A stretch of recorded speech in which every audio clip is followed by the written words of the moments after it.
Matapos ang mahigit isang linggong surveillance, lumutang din sa kanyang hideout sa Dasmariñas, Cavite ang Ugandan national na si Benjamin Musoke. Inaresto ang dayuhan na miyembro umuno ng West African Drug Syndicate. Ayon sa NBI, sangkot si Musoke sa paggawa ng tinatawag na black cocaine. Bukod nga sa mga precursors at mga kemikal na ginagamit sa paggawa ng illegal na droga, kabilang sa mga nakumpiska ng NBI ay ito ngang mga sandwich at waffle makers. Paniwala ng mga otoridad, ito ang ginagamit ng dayuhan sa paggawa ng mga biskwit na may palaman na cocaine at iba pang illegal na droga. Ang mga black cocaine na korteng biskwit at tsokolate inilalabas ng bansa para ibenta abroad.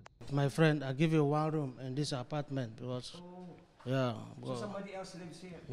he's stay with me. This ID and this ID has the same picture, your picture, but it has two different names. It's someone that do it for me, so I don't know.